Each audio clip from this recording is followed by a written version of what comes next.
Hello guys, welcome back to our channel. അപ്പോൾ കഴിഞ്ഞ എപ്പിസോഡിൽ നമ്മൾ കണ്ടതാണ് ആരോ ഒരാൾ വന്നിട്ട് യോവൂണിനെ എയറിലാക്കുന്നത്. അപ്പോൾ ആരാണ് അയാൾ, എന്തിനാ അയാൾ അവിടെ വന്ന് ഒക്കെ നമുക്ക് ഇന്നത്തെ വീഡിയോയിൽ നോക്കാം. അപ്പോൾ സബ്സ്ക്രൈബ് ചെയ്യാത്ത എല്ലാ ഫ്രണ്ട്സും പെട്ടെന്ന് തന്നെ സബ്സ്ക്രൈബ് ചെയ്തോ. ഇപ്പോൾ തന്നെ എല്ലാവരും ലൈക്ക് ചെയ്ത് വെച്ചോ, പിന്നെ ചെയ്യാൻ വിചാരിച്ചാൽ മറക്കും. അപ്പോൾ ഇപ്പോൾ തന്നെ ചെയ്തു വെച്ചോ. അപ്പോൾ വീഡിയോയിലോട്ട് കിടക്കുന്നതിന് മുന്നേ നമ്മുടെ ഇന്നത്തെ തംസപ്പ് നമ്മുടെ അസ്കർ യാസിൻ ബ്രോക്കാണ്. ബ്രോ എല്ലാം ഓക്കെ അല്ലേ, സെറ്റല്ലേ? അപ്പോൾ നമുക്ക് നേരെ വീഡിയോയിലോട്ട് പോവാം. ആദ്യം തന്നെ നമ്മൾ കാണിക്കുന്നത് ഡിമോണിക് കൾട്ട് പാലസിൻ്റെ വെസ്റ്റ് വിങ്ങിലുള്ള പോയിസൺ സെക്റ്റിൻ്റെ മാനറാണ്.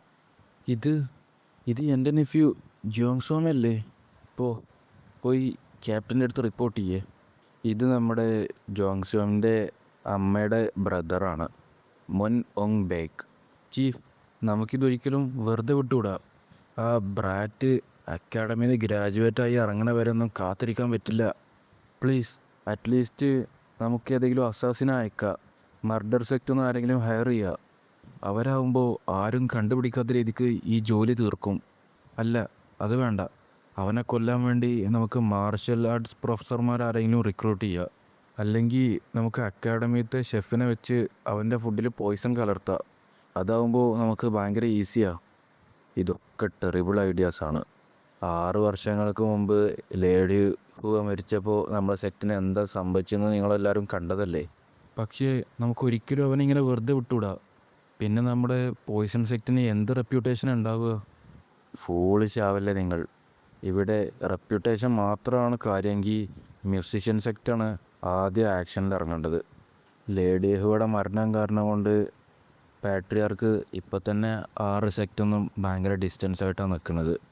അദ്ദേഹം എന്തെങ്കിലും ഒരു എക്സ്ക്യൂസ് കിട്ടാൻ വേണ്ടി കാത്തു നിൽക്കുക, നമ്മുടെ എല്ലാവരുടെയും പവേഴ്സ് എടുത്ത് കളയാൻ വേണ്ടിയിട്ട്.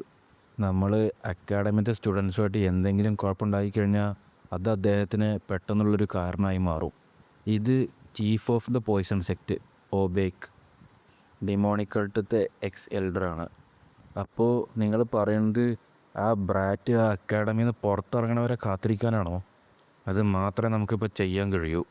എനിക്കെന്തായാലും ലെഫ്റ്റ് ഹാൻഡ് റോയൽ ബോഡിഗാർഡിനെ ഒന്ന് പോയി കാണണം. പിന്നെ നമ്മളെ കാണിക്കുന്നത് അയാളുടെ പവർ കൊണ്ട് യോവൂണിനെ ടെലികൈനസിസ് പവർ വെച്ച് എയറിലാക്കി നിർത്തുന്നതാ. എൻ്റെ ഇൻറ്റേർണൽ പവേഴ്സൊക്കെ 10 സ്റ്റാർ ലെവലിലേക്ക് ഉയർത്തിയിട്ടും അയാളുടെ പവറുമായിട്ട് എനിക്ക് പിടിച്ചു നിൽക്കാൻ കഴിയുന്നില്ല. അയാളുടെ അടുത്തുനിന്ന് ഒരു ഭയങ്കര ദേഷ്യം എനിക്ക് ഫീൽ ചെയ്യാൻ കഴിയുന്നുണ്ട്. എനിക്കറിയില്ല ഇയാൾ എന്താ ഈ ഡിറ്റൻഷൻ സെൻറ്ററിൽ കാണിക്കണമെന്ന്. പക്ഷേ എന്തായാലും ഇയാളൊരു ശത്രുവാണെന്ന് മനസ്സിലായി. ഞാൻ ഇത് വെറുതെ ഇരുന്നിങ്ങനെ നോക്കിക്കൊണ്ടിരുന്ന എനിക്കെന്തായാലും എന്തെങ്കിലും ബാഡായിട്ടുള്ള കാര്യങ്ങൾ സംഭവിക്കും. ഈ ബ്രാറ്റ് അവനവൻ്റെ ഇൻറ്റേർണൽ പവേഴ്സും വെച്ച് മാത്രമല്ല റെസിസ്റ്റ് ചെയ്യണത്, അവൻ്റെ ഫിസിക്കൽ സ്ട്രെങ്ത്തും യൂസ് ചെയ്യുന്നുണ്ട്. എങ്ങനെയാ ഇവൻ ഇത്രയും പവർഫുള്ളായിട്ടുള്ളൊരു എക്സ്റ്റേണൽ സ്ട്രെങ്ത്ത് കിട്ടണത്? എൻ്റെ അപ്രോച്ചൊന്ന് മാറ്റി പിടിച്ചേക്കാം. പിന്നെ അയാളുടെ പവർ വെച്ച് നേരെ യോവൂണിനെ അടുത്തേക്ക് കൊണ്ടുവന്നു. എന്നിട്ട് കഴുത്തിലണ്ട് പിടിച്ചു. ഓപ്പോണൻറ്റ് നിങ്ങൾക്കെതിരെ ഒരു പവർഫുൾ എനർജി യൂസ് ചെയ്യുന്നതായിട്ട് എനിക്ക് ഡിറ്റക്റ്റ് ചെയ്യാൻ പറ്റുന്നുണ്ട്. Activating emergency defence mode. Wait, ഞാനോ വേണ്ട. നമ്മൾ പെട്ടെന്നൊന്നും ചെയ്യരുത്. എന്തെങ്കിലും ഒരു തെറ്റായിട്ടുള്ള മൂവ് സംഭവിച്ചു കഴിഞ്ഞാൽ എനിക്ക് ഭയങ്കരമായിട്ട് ഇൻറ്റേർണൽ ഇഞ്ചുറീസ് ഉണ്ടാവും. അയാൾക്ക് ഇവിടെ വരാൻ എന്തെങ്കിലും ഒരു കാരണം ഉണ്ടാവും. അതറിയണവരെ ഒന്ന് വെയിറ്റ് ചെയ്യാനോ? നീ എൻ്റെ പവേഴ്സിനൊന്നും ഡിഫെൻഡ് ചെയ്യാത്ത കാണുമ്പോൾ നീ ഒരു ക്വിക്ക് ജഡ്ജ്മെൻ്റ് എടുത്തുകൊണ്ട് തോന്നുന്നു. ഞാൻ ഭയങ്കര ക്യൂരിയസ് ആയിരുന്നു, ആരാണ് എൻ്റെ ഗ്രാൻഡ് സണ്ണെ അങ്ങനെ നശിപ്പിച്ചതെന്ന് അറിയാൻ വേണ്ടിയിട്ട്. ഗ്രാൻഡ് സണ്ണോ? അയാൾ പറയുന്നത് ജോങ്സിയോമിനെ കുറിച്ചാണോ? വെയിറ്റ്, അങ്ങനെയാണെങ്കിൽ ഇത് ഓബേക്കല്ലേ, chief of the poison sect? എനിക്കുറപ്പാ നിനക്ക് മനസ്സിലായിട്ടുണ്ടാവും ഞാനിവിടെ എന്തിനാ നിന്നെ കാണാൻ വന്നതെന്ന്. ഇയാളിവിടെ വന്ന് എന്നെ കൊല്ലാൻ വേണ്ടിയിട്ടാണോ? ഇതിന്ന് എങ്ങനെ ഒന്ന് രക്ഷപ്പെടുക? ഇയാൾ കുറച്ചുകൂടി മുറുക്കി പിടിച്ചാൽ ഇപ്പോൾ തന്നെ എൻ്റെ കഴുത്ത് 2ആയി മാറും. ഞാൻ മരിക്കാൻ പോവുകയാണോ? എൻ്റെ റിവെഞ്ച് ഞാൻ ഇതുവരെ തീർത്തിട്ടില്ല. ഈ ബ്രാറ്റ് വെറും ഒരു ടീനേജറാ. മരണത്തിന് മുഖാമുഖം കണ്ടിട്ട് പോലും അവൻ്റെ മുഖത്ത് പേടിക്ക് പകരം വെറുപ്പാണുള്ളത്. പിന്നെ ഓബേക്ക് നമ്മുടെ യോവൂണിനെ ഒറ്റയടിക്കണ്ട് തെറിപ്പിച്ചു. തെറിച്ച് നേരെ പോയി അവിടെ ചുമരുമടിച്ചു. എന്നിട്ട് പിന്നെയും അയാളുടെ പവർ വെച്ചിട്ട് അടുത്തേക്ക് കൊണ്ടുവന്നു. അവൻ്റെ മുഖത്തെ ചിരി മാറ്റാൻ ഇത് മതിയാവും. എന്ത്? അവൻ്റെ അടുത്ത് ഭയങ്കര സ്ട്രോങ് ആയിട്ടുള്ളൊരു സ്പൈറ്റ്ഫുൾ എനർജി പുറപ്പെടുന്നതായിട്ട് എനിക്കിപ്പോഴും ഫീൽ ചെയ്യാൻ പറ്റുന്നുണ്ട്. എനിക്കറിയാം അവൻ എൻ്റെ ഗ്രാൻഡ് സണിൻ്റെ അടുത്ത് എന്തോ ഒരു പക ഉണ്ട് എന്നുള്ള കാര്യം. അതുകൊണ്ടാണ് അവൻ്റെ ലോവർ അബ്ഡമൻ ഡിസ്ട്രോയ് ചെയ്തതെന്നും. പക്ഷേ അവൻ്റെ വെറുപ്പ് ഇത്രത്തോളം ഉണ്ടെന്നുള്ളത് എനിക്ക് ഐഡിയ ഉണ്ടായില്ല. ഇവനെ ഇനിയും ജീവിക്കാൻ അനുവദിച്ചാൽ അത് ഫ്യൂച്ചറിൽ നമുക്ക് തന്നെ ഒരു പ്രോബ്ലമായി മാറും. എന്നെ കൊന്നിട്ട് ഈ കൾട്ടിൻ്റെ റൂൾസൊക്കെ ബ്രേക്ക് ചെയ്യാൻ എന്തെങ്കിലും ഉദ്ദേശമുണ്ടോ നിനക്ക്? നീ എന്താടാ എന്നെ ഭീഷണിപ്പെടുത്തുകയാണോ? ഞാൻ നിന്നെ കൊന്ന് നിൻ്റെ ബോഡി ആസിഡ് ഉപയോഗിച്ച് നശിപ്പിക്കും, എവിഡൻസ് ഒന്നും ഇല്ലാതിരിക്കാൻ വേണ്ടി.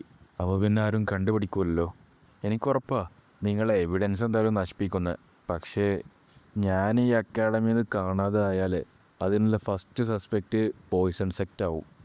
ഇവൻ്റെ മാർഷൽ ആർട്സ് സ്കില്ലും ലെവൽ ഹെഡഡ് ജഡ്ജ്മെൻറ്റും ഇവൻ്റെ പ്രായത്തിലേറെ കൂടുതലാണ്. മരണത്തിന് മുഖാമുഖം കണ്ടിട്ട് പോലും പേടിക്കുന്നതിന് പകരം അവൻ വെറുപ്പാണ് കാണിച്ചുകൊണ്ടിരിക്കുന്നത്. ഇവൻ ഇനിയും വളർന്നാൽ ഞങ്ങളിപ്പോൾ ഈ അക്കാഡമിയിലല്ലെങ്കിൽ ഇപ്പം തന്നെ ഞാൻ അവനെ കൊന്നിട്ടുണ്ടാവും. നീ ഭയങ്കര സ്മാർട്ടാണല്ലേ. നിന്നെപ്പോലെ സ്മാർട്ടായിട്ടുള്ള ഒരുത്തം എൻ്റെ ഗ്രാൻഡ് സണിനെ അറ്റാക്ക് ചെയ്ത് നിനക്ക് തന്നെ ഒരു എനിമിനെ ഉണ്ടാക്കണത് നിൻ്റെ പ്ലാനിങ്ങിൽ നീ വീക്കാണെന്നാണ് കാണിക്കണത്. നീ പറഞ്ഞ പോലെ എനിക്ക് നിന്നെ ഇവിടെ വെച്ച് കൊല്ലാൻ കഴിയില്ല. പക്ഷേ ഞാൻ നിനക്കൊരു പ്രോമിസ് ചെയ്യണം. ഈ സേഫ്റ്റി ബബിളായ അക്കാഡമിയിൽ നിന്ന് നീ പുറത്തു വരുന്ന അടുത്ത മൊമെൻറ്റിൽ ഞാൻ നിനക്ക് വേറെ എന്തിനേക്കാളും മരണത്തിനേക്കാളും മേലുള്ള വേദന ഞാൻ നിനക്ക് തന്നിരിക്കും. നിൻ്റെ ഓരോ എല്ലും ഞാൻ ബ്രേക്ക് ചെയ്യും. നിൻ്റെ ബോഡിയിലെ ഓരോ ഇഞ്ച് ഫ്ലഷും ഞാൻ സ്ലൈസ് ചെയ്യും. എന്നിട്ടതൊക്കെ ഞാൻ പട്ടിക്കിട്ട് കൊടുക്കൂടാ. അതിനുശേഷം ഞാൻ നിൻ്റെ ലോവർ അബ്ഡോമൻ നശിപ്പിക്കും. നീ എന്നോട് കെഞ്ചും നിൻ്റെ ജീവിതം ഒന്ന് അവസാനിപ്പിച്ച് തരാൻ വേണ്ടിയിട്ട്. നിനക്ക് ഞാൻ ഉറപ്പ് വരുന്നു, നിൻ്റെ ലാസ്റ്റ് മൊമെൻറ്റ്സൊക്കെ നരകതുല്യാക്കി മാറ്റും ഞാൻ. അയാളുടെ വീഷ്യസ് എനർജി ഭയങ്കരമാണല്ലോ. ഇവിടുന്ന് പെട്ടെന്ന് തന്നെ ഇറങ്ങണത് ഭയങ്കര മോശമാണ്. അതുകൊണ്ട് തന്നെ ഞാൻ നിനക്കൊരു ഗിഫ്റ്റ് തന്നിട്ട് മാത്രമേ പോകണുള്ളൂ. ഇത് ഡിസ്റ്റൻറ്റ് വിസ്പറിങ് ടെക്നിക്കല്ലേ? നമ്മൾ വീണ്ടും മീറ്റ് ചെയ്യുമെന്നുള്ള ഒരു ഉറപ്പിനാണ് ഇതൊരു ലേതൽ പോയ്സണൊന്നുമല്ല. പക്ഷേ ഞാനിപ്പം നിനക്ക് തന്നത് എന്താണെന്നുള്ളത് നീ പുറത്താരോടെങ്കിലും പറഞ്ഞാൽ ഞാൻ വന്ന് നിൻ്റെ ജീവൻ അങ്ങ് എടുക്കും. അപ്പോൾ ഇവിടുത്തെ റൂൾസും സസ്പീഷനൊന്നും ഞാൻ നോക്കൂല എന്നും പറഞ്ഞ് യോവുനെ തള്ളിയിട്ടു. യോവുനെ നേരെ പോയി പാറമടിച്ചാണ്ട് നിന്നു. നമ്മൾ വീണ്ടും കാണുന്ന ദിവസത്തിന് വേണ്ടി ഞാൻ വെയിറ്റ് ചെയ്തുകൊണ്ട് നിൽക്കുക. പിന്നെ അയാൾ യോവുനെ അവിടെ ഇട്ട് പുറത്തേക്ക് ഇറങ്ങി. നമ്മൾ തമ്മിലൊരു ഡീലുണ്ടായിരുന്നു. നിങ്ങളുടെ ചോരയിലുള്ള ഒരുത്തനാണിത് സംഭവിച്ചതെങ്കിൽ നിങ്ങളിതുപോലെ കയ്യും കെട്ടി നോക്കി നിൽക്കുമായിരുന്നോ? നീ ഒന്നും ചെയ്യില്ല എന്നും എന്നോട് പറയണ്ട. ശരി, എൻ്റെ ദേഷ്യം കൺട്രോൾ ചെയ്യാത്തതിനും അവനെ ചെറുതായിട്ടൊന്ന് സ്കോൾഡ് ചെയ്തതിനും ഞാൻ ക്ഷമ ചോദിക്കുന്നു. അവന് സീരിയസ് ഇഞ്ചുറീസ് ഒന്നും പറ്റിയിട്ടില്ല. അതിനെക്കുറിച്ച് ആലോചിച്ച് പേടിക്കണ്ട. Okay, thank you for understanding. എന്നെയും കൂടി നിങ്ങളിതിൽ വെറുതെ പെടുത്താൻ നിൽക്കരുത്. ഈ 4 വർഷം അവനൊന്നും ചെയ്യില്ല എന്നുള്ള ഒറ്റ വാക്കിൻ്റെ പുറത്താണ് ഞാൻ നിങ്ങൾക്ക് ഇതിനെ അനുവദിച്ച് വന്നത്. പേടിക്കണ്ട, ഈ സീക്രറ്റ് ഞാൻ ഒരിക്കലും ആരോടും പറയില്ല. പിന്നെ നമ്മളെ കാണിക്കുന്നത് അദ്ദേഹം ഒറ്റ ചേട്ടത്തിന് അവിടെ നിന്ന് പോണതാണ്. പുറം ലോകത്തുനിന്ന് നിന്നെ പ്രൊട്ടക്റ്റ് ചെയ്യാൻ ഇവിടെ ആകെ 4 വർഷം മാത്രമേ ഉള്ളൂ. അതിനുശേഷം നീ തന്നെ നിന്നെ നോക്കണം യോവൂൺ. പിന്നെ നമ്മളെ കാണിക്കുന്നത് യോവൂൺ അവിടെ ആകെ കുരച്ചിങ്ങനെ നിൽക്കുക, ഇതെന്താ കയറിയിരിക്കണതെന്നും അറിയാതെ. ഒരു ഫോറിൻ ഒബ്ജക്റ്റ് നിങ്ങളുടെ തൊണ്ടയിലുണ്ട്, പെട്ടെന്ന് തന്നെ പുറത്തെടുക്കുക. എൻ്റെ അനാലിസിസ് വെച്ച് ഈ ഫോറിൻ ഒബ്ജക്റ്റ് നിങ്ങളുടെ പവറിൻ്റെ ഒരു പോർഷൻ സ്കാറ്റർ ചെയ്തുകൊണ്ട് നിൽക്കുക. ഇതിന്ന് പോയ്സൺ പ്രോപ്പർട്ടി മാത്രം എടുത്ത് കളയുകയാണെങ്കിൽ ഇതൊരു ഡിമോണിക് ഡ്രാഗൺ മാർബിൾ പോലെ നിങ്ങളുടെ ലോവർ അബ്ഡോമിനെ അഫക്റ്റ് ചെയ്യും. എന്ത്? ഓ, അപ്പോൾ അയാൾക്ക് എൻ്റെ ഇൻറ്റേർണൽ പവേഴ്സ് വീക്കാക്കണമായിരുന്നു. അയാൾക്ക് എന്നെ ഈ 3rd എക്സാമിനേഷനിൽ തന്നെ തോൽപ്പിച്ച് അക്കാഡമിയിൽ നിന്ന് പുറത്താക്കി എന്നെ കൊല്ലാനുള്ള പ്ലാനിലായിരുന്നു. ബട്ട് താങ്ക്സ് ടു നാനോ, നിങ്ങളുടെ പ്ലാനൊന്നും ഇവിടെ വർക്കൗട്ട് ആവാൻ പോകുന്നില്ല. നാനോ, ഇതൊന്ന് പോയ്സൺ മാത്രം എടുത്ത് കളാ. നാനോ യോവോൻ്റെ ബോഡിയിൽ നിന്ന് പോയ്സൺ മാത്രം എടുത്ത് കളഞ്ഞു. ഇത് കുറേ പോയ്സണൊന്നുമില്ല, പക്ഷേ ഇതിൻ്റെ സ്മെല്ല് സഹിക്കാൻ കഴിയുന്നില്ല. ഇതിന് ഡിമോണിക് ഡ്രാഗൺ മാർബിൾസിൻ്റെ പ്രോപ്പർട്ടി ഉണ്ടല്ലേ? അപ്പോൾ അങ്ങനെയാണെങ്കിൽ ഡാൻസിങ് സ്പ്രിങ് ടെക്നിക്ക് ഉപയോഗിച്ച് ഇതെൻ്റെ ബോഡിയിൽ മൊത്തത്തിലൊന്ന് സർക്കുലേറ്റ് ചെയ്യാൻ ഞാൻ ട്രൈ ചെയ്ത് നോക്കട്ടെ. എൻ്റെ ഊഹം ശരിയാണെങ്കിൽ ഇതൊരു ബ്ലെസ്സിങ് ഇൻ ഡിസ്ഗ്വേസ് ആണ്. പിന്നെ നമ്മളെ കാണിക്കുന്നത് യോഗനെ മെഡിറ്റേഷൻ ചെയ്ത് ആ പവർ ഇങ്ങനെ റെഡിയാക്കി കൊണ്ട് നിൽക്കണ്ട. No way. ഇപ്പോൾ എൻ്റെ ഇന്ത്യൻ പവേഴ്സൊക്കെ അറ്റ്ലീസ്റ്റ് 90 ഇയേഴ്സെങ്കിലും വർത്തായിട്ടുണ്ടാവും. ഇത് കണ്ടിട്ടാണെങ്കിൽ ആ കിളവൻ്റെ ട്രിക്ക് എനിക്ക് ശരിക്കും പറഞ്ഞാൽ ബ്ലെസ്സിങ് ഇൻ ഡിസ്ഗൈസ് ആയിട്ടാണ് മാറിയത്. പക്ഷേ ശരിക്കും പറഞ്ഞാൽ പോയിസൺ സെക്റ്റ് ഇങ്ങനൊരു കാര്യം ചെയ്യുന്നത് ഞാൻ ഒട്ടും പ്രതീക്ഷിച്ചില്ല. ഞാനും ഇല്ലായിരുന്നെങ്കിൽ ഇത് ശരിക്കും എനിക്ക് ബാഡായിട്ട് തന്നെ അഫക്റ്റ് ചെയ്തിട്ടുണ്ടാവും. ഇതൊക്കെ സംഭവിച്ച് എൻ്റെ തന്നെ ജഡ്ജ്മെൻറ്റ് കാരണം കൊണ്ടാണ്. ഇപ്പം എന്തായാലും ഭാഗ്യം കൊണ്ട് ഞാൻ അതിന്ന് രക്ഷപ്പെട്ടിട്ടുണ്ടാവും. പക്ഷേ ഇനി ഒരിക്കലും ഞാൻ ഇതുപോലെ ഫോളിഷ് ഡിസിഷൻസ് എടുക്കൂല. ഈ ഷർട്ട് ഇനി എനിക്ക് ഇടാൻ പറ്റൂല. അതെന്താ പിന്നിന്ന് ഒരു തണുത്ത കാറ്റ് വരുന്ന പോലെ എനിക്ക് ഫീൽ ചെയ്യണോ? അല്ല, ഇത് ഈ വാളിലൊരു ക്രാക്ക് ഉണ്ടായിരുന്നോ? ഓ, ഇപ്പം എനിക്ക് മനസ്സിലായി. നേരത്തെ ഉണ്ടാക്കിയ ആ സൗണ്ട് നോർമലല്ല. പിന്നെ യോവൂൺ അത് ഇടിച്ച് മെല്ലെ അവിടെ പൊളിച്ചു കൊണ്ടുവന്നു. ഞാൻ അത്ര ഹാർഡായിട്ടൊന്നുമല്ല ഇടിച്ച്, പക്ഷേ ഇതിപ്പോൾ തന്നെ പൊളിഞ്ഞു പോന്നല്ലോ. കുറച്ചുകൂടെ തുറന്നു കഴിഞ്ഞാൽ എനിക്കിതിലൂടെ അപ്പുറത്തേക്ക് എത്താം. പിന്നെ യോവൂണ് അത് തുറന്ന് അപ്പുറത്തേക്ക് വരുന്നതാണ് നമ്മളെ കാണിക്കുന്നത്. ഞാൻ വിചാരിച്ച് ഇതേതെങ്കിലും വലിയ ഗുഹയ്ക്കുള്ള ലീഡായിരിക്കുന്ന. ഇത് വെറും ഒരു വഴി മാത്രമാണല്ലോ. ഞാനോ ആക്ടിവേറ്റ് നൈറ്റ് വിഷൻ മോഡ്. ഈ സ്ഥലം ഏതെങ്കിലും പർപ്പസ് കൊണ്ട് തന്നെ ബ്ലോക്ക് ചെയ്തതാണോ? അങ്ങനെയാണെങ്കിൽ ഇവിടെ എന്തെങ്കിലും മറച്ചു വെച്ചിട്ടുണ്ടാവും. ഈ ടണലിൽ ഒരു സ്മാൾ ലൈറ്റ് ഞാൻ ഡിറ്റക്റ്റ് ചെയ്തിട്ടുണ്ട്. ലൈറ്റോ?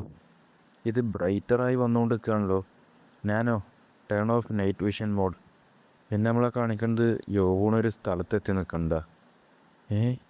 ഇതെന്താ? യോവൂൺ അവിടേക്ക് എടുത്ത് ചാടി.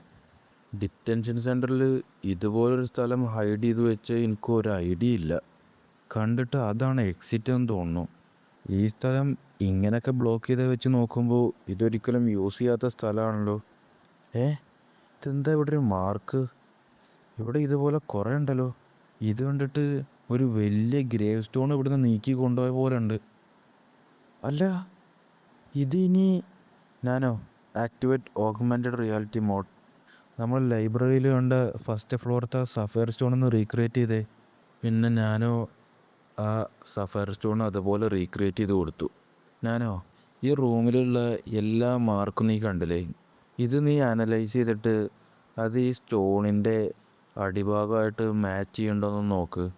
പിന്നെ ഞാനോ ആ എല്ലാ സഫയർ സ്റ്റോൺ ഉപയോഗിച്ച് അത് മാച്ച് ചെയ്ത് നോക്കാൻ തുടങ്ങി. കമ്പാരിസൺ ചെയ്ത് വെച്ച് നോക്കുമ്പോൾ ഇതാണ് ആ സഫയർ സ്റ്റോണിൻ്റെ യഥാർത്ഥ പ്ലേസ്. ഇത് ഭയങ്കര പെർഫെക്റ്റ് ആണല്ലോ. ഞാനോ സെക്കൻഡ് ഫ്ലോറത്തെ സ്റ്റോൺ റീക്രിയേറ്റ് ചെയ്ത് ഈ മാർക്കുമായിട്ടൊന്ന് കമ്പയർ ചെയ്യുക. ഓക്കെ, ഈ ലൊക്കേഷനാണ് സെക്കൻഡ് ഫ്ലോറത്തെ സഫയർ സ്റ്റോണിൻ്റെ ഒറിജിനൽ പ്ലേസ്. എനിക്കറിയായിരുന്നു. അപ്പോൾ ഇവിടെയാണ് ഈ ഗ്രേവ് സ്റ്റോൺസൊക്കെ ഉണ്ടായിരുന്നത്. പക്ഷേ എന്തിനാ അവർ അതൊക്കെ ഒരു ഫ്ലോറിൽ വെക്കാതെ വേറെ വേറെ സെപ്പറേറ്റ് ഫ്ലോറിൽ വെച്ച് മാറ്റിയത്? അതുപോലെ തന്നെ ഇതെന്താ ഈ സ്റ്റോൺ പില്ലർ? യോവൂണാണെങ്കിൽ ആ സ്റ്റോൺ പില്ലർ കണ്ട് ശരിക്കും ഞെട്ടി.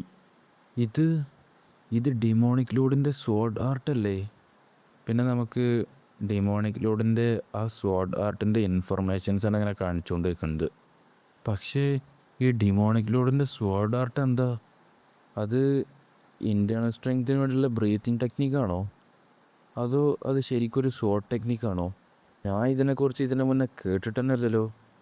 ഗുവാഡ്ജാങ് പറഞ്ഞ വെച്ച് നോക്കുമ്പോൾ പാട്രിയാർക്ക് പഠിച്ച ഏറ്റവും സ്ട്രോങ്ങസ്റ്റ് ആയിട്ടുള്ള മാർഷ്യൽ ആർട്ട് ഡിമോണിക് ലോഡിൻ്റെ സ്വാഡ് ടെക്നിക്കാണ്. സഫയർ സ്റ്റോണത്തെ അൾട്ടിമേറ്റ് ടെക്നിക്കിൻ്റെ പേര് ഇനി ഇതായിരിക്കുമോ? ഞാനോ ഗ്രേവ് സ്റ്റോണത്തെ റേറ്റിങ്ങും ഈ പില്ലറത്തെ റേറ്റിങ്ങും ഒന്ന് കമ്പയർ ചെയ്തേ. എൻ്റെ അനാലിസിസ് വെച്ച് നോക്കുമ്പോൾ ഇത് രണ്ടും ഒരാൾ എഴുതിയതാണ്.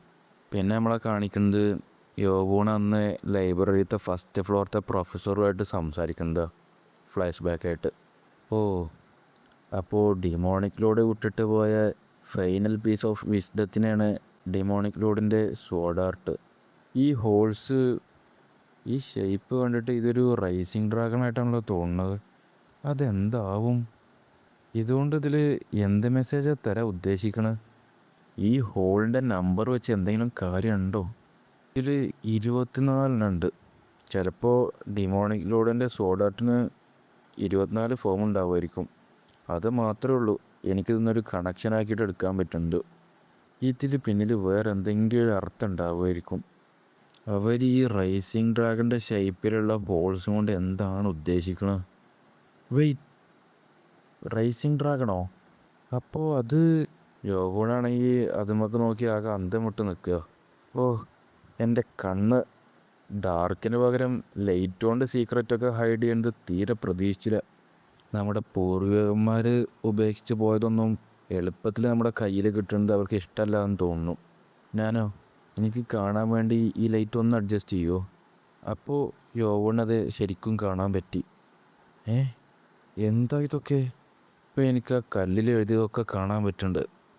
ആ, ഇപ്പം കിട്ടി. ഞാനോ, ഈ ലൈറ്റ് സ്റ്റോണിൽ എഴുതിയത് മൊത്തം സ്കാൻ ചെയ്യേ. Yes master. എന്നിട്ട് അതൊക്കെ എനിക്ക് അടുത്ത് കാണാൻ വേണ്ടിയിട്ടൊന്ന് റീക്രിയേറ്റ് ചെയ്യുക. ഇനി ഇതിൽ മാർഷൽ ആർട്സ് ടെക്നിക്കുമായി ബന്ധപ്പെട്ടിട്ട് എഴുതിയിട്ടുള്ള എല്ലാ കല്ലും എടുത്ത് മാറ്റുക. ഈ 24 ലൈറ്റ് സ്റ്റോൺസിലും ബ്രീത്തിങ് ടെക്നിക്കിന് ഉപകാരപ്രദമായിട്ടുള്ള കാര്യങ്ങളാണുള്ളത്. അത് കേട്ടിട്ടാണെങ്കിൽ യോവണാകെ അന്തമുട്ട് നിൽക്കുക. അപ്പോൾ തൽക്കാലത്തിന് നമ്മൾ ഇന്നത്തെ എപ്പിസോഡ് ഇവിടെ നിർത്തുകയാണ്. അപ്പോൾ അടുത്ത എപ്പിസോഡിൽ ഇനി ഇതൊക്കെ വെച്ചിട്ട് യോവൂൺ എന്താ ചെയ്യാമെന്ന് നോക്കാം നമുക്ക്. പിന്നെ അതുപോലെ ആ പോയിസൺ സെക്റ്റത്തെ ആളഞ്ഞ് എന്തെങ്കിലും പോയി ചെയ്യുമോ? റൈറ്റ് ഗാർഡിയൻ ഇതിനൊക്കെ ഒപ്പം നിന്നത് യോവൂൺ അറിയുമോ? എല്ലാം നമുക്ക് വരുന്ന എപ്പിസോഡിൽ കാണാം. അപ്പോൾ എല്ലാവരും ലൈക്ക് ചെയ്യാനും ഷെയർ ചെയ്യാനും സബ്സ്ക്രൈബ് ചെയ്യാനും മറക്കല്ലേ. നിങ്ങളുടെ അഭിപ്രായങ്ങളൊക്കെ താഴെ കമൻ്റായി രേഖപ്പെടുത്തണം. അപ്പോൾ അടുത്തൊരു എപ്പിസോഡുമായി വരുന്നവർക്കും ബൈ ബൈ.